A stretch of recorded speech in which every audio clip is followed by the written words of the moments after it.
संजय राऊत बोलतात, थेट जाऊयात.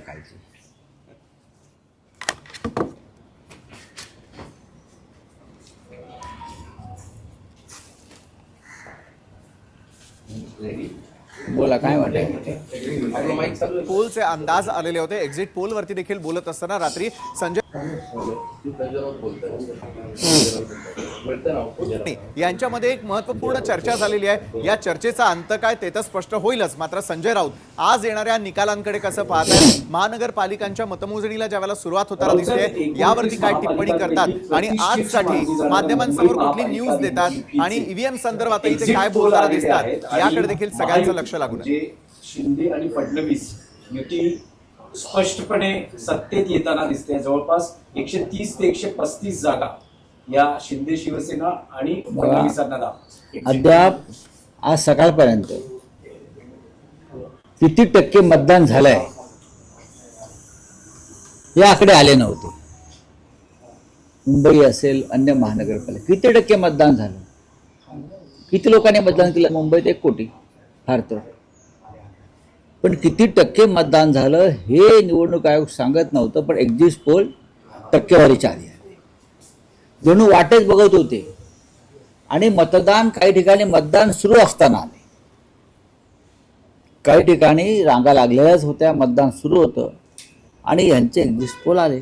येऊ द्या. सर्वात मोठी बातमी ती म्हणजे जे प्राथमिक कल याला सुरुवात झालेली आहे त्यामध्ये भाजप सरशी करत असल्याचं दिसतंय. भाजप पहिल्या कलांमध्ये आघाडीवरती आहे. सगळ्यात पहिली बातमी महापालिकांच्या महानिकालाची आणि पहिल्या कलाची लोकशाही मराठीवर. संजय राऊतांकडे बोलूयात. नक्कीच झालेलं आहे, शाही पुसली गेलेली आहे. तरीही आम्ही खात्रीनं सांगतो निकाल लागू द्या, मतमोजणी सुरू होऊ द्या. तमाम मराठी माणसानं, मुंबईकरांनी शिवसेना, महाराष्ट्र नवनिर्माण सेना आणि राष्ट्रवादी काँग्रेस शरद पवार यांच्या युतीला मतदान केलेलं आहे. काल 6 वाजता भारतीय जनता पक्षाचे काही प्रमुख लोक आणि पालिका आयुक्त गगराणी यांची प्रदीर्घ मीटिंग झाली. त्याची CCTV फुटेज सुद्धा आहे. प्रदीर्घ मीटिंग झाली. बाहेर त्यांना भेटण्यासाठी मोठ्या संख्येनं लोक जमा झाले होते. का तर आम्हाला मतदान आमचं होऊ शकलं नाही, आमची नावं वगळलेली आहेत, गोंधळ आहे, हे तक्रार घेऊन लोक महापालिका आयुक्तांना भेटायला आले होते. आणि सांगण्यात आलं की महापालिका आयुक्त कार्यालयात नाहीत, पण ते दुसऱ्या एका खोलीत बसून भारतीय जनता पक्षाच्या लोकांबरोबर बैठक घेत होते. हे आता समोर आलेलं आहे. आता कोणी काही म्हणू द्या, कशा करता या बैठका घेताय तुम्ही राजकीय पक्षांबरोबर? तुमचा काय अजेंडा ठरला आहे, कशा करता? काल ज्या प्रकारच्या तक्रारी या नवीन नाही आहेत.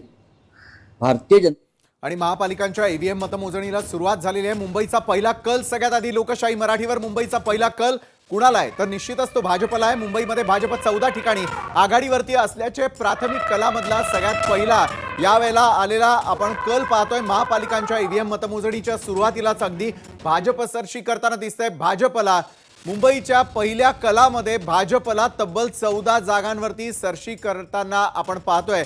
14 ठिकाणी आघाडीवरती आहे. प्रशांत जगताप हे मात्र पुण्यामध्ये आघाडीवरती असल्याची या घडीची आणखी एक मोठी बातमी. प्रशांत जगताप यांनी मात्र यापूर्वीच उठाव केलेला होता. दोन्ही राष्ट्रवादी एकत्र येणार आहे आणि त्याचं स्वागत न करता त्यांनी थेटपणे रामराम ठोकलेला होता. मात्र प्रशांत जगताप हे पुण्यामध्ये आघाडीवरती असल्याचं पाहायला मिळत आहे.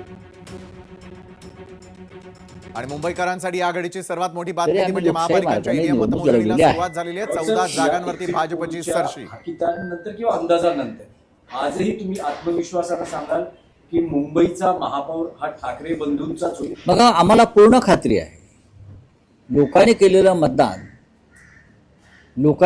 मतदान जर ईव्हीएम मशीनमधून गायब केलं नसेल तर ठाकरे बंधूंचाच महापौर होईल. पण आम्हाला खात्री आहे की किती केलं तरी लोकांनी मोठ्या संख्येने आम्हाला मतदान केलं. ह्यांच्याकडे पूर्ण यंत्रणा आहे म्हणून ते खात्रीनं सांगतात ना 140 जिंकतोय, 200 जिंकतोय. आमचा आकडा हा फार सौम्य होता की आम्हाला बहुमत मिळत आहे. नक्की घेऊ, का घेणार नाही. जे जे सोबत येतील मुंबई वाचवण्यासाठी किंवा भाजपला रोखण्यासाठी त्या सगळ्यांची मदत घेतली जाईल आणि मदत घेण्यापेक्षा हे सगळे पक्ष स्वतःहून पुढे येतील.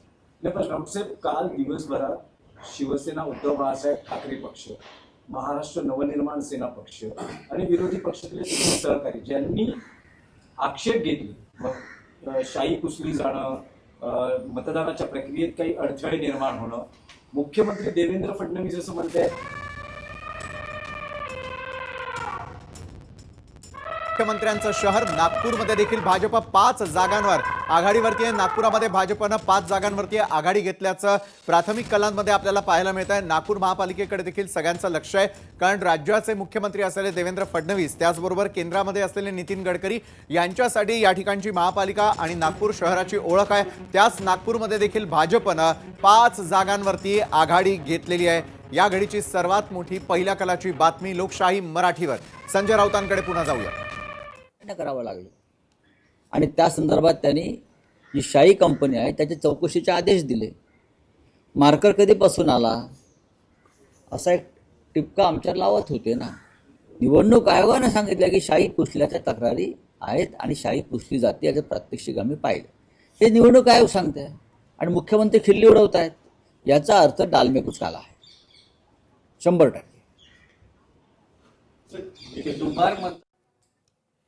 आणि पोस्टल मतदानांमध्ये देखील भाजपनंच आघाडी घेतलेली आहे, कारण सुरुवातीला पुण्यामध्ये पोस्टल मतमोजणीला सुरुवात करण्यात आलेली होती. पुण्यातल्याही पोस्टल मतमोजणीमध्ये भाजपच आघाडीवरती असल्याचं पाहायला मिळतंय. या घडीला संपूर्ण महाराष्ट्रातील ज्या ज्या ठिकाणी आता मतमोजणीला सुरुवात झालेली आहे त्यामध्ये पुणे असेल, नागपूर शहर असेल, मुंबई असेल, अनेक ठिकाणी भाजप सरशी करत असल्याचं दिसतंय. भाजपचीच आघाडी पहिल्या कलांमध्ये पुणे, नागपूर आणि मुंबई या ठिकाणी आपल्याला पाहायला मिळते.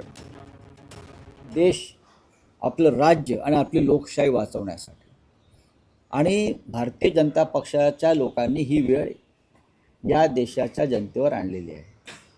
हां, राऊतसाहेब, पण निकाल जाहीर होण्याआधीच महायुतीतले अनेक नेते हे सोशल मीडियावर त्यांच्या विजयाच्या संकेतांच्या प्रतिक्रिया देऊ लागले. याचा अर्थ असा आहे की त्यांनी जी काय घोटाळे केलेले आहेत ते घोटाळे यशस्वी होत आहेत ही खात्री पटल्यानेच ते असं करतायत. नाही तर पूर्वी आम्ही प्रत्यक्ष मतमोजणी होईपर्यंत थांबायचो, आताही थांबलेलो आहोत. आम्ही प्रत्यक्ष मतमोजणी होईपर्यंत आम्ही थांबायचो शेवटपर्यंत. आता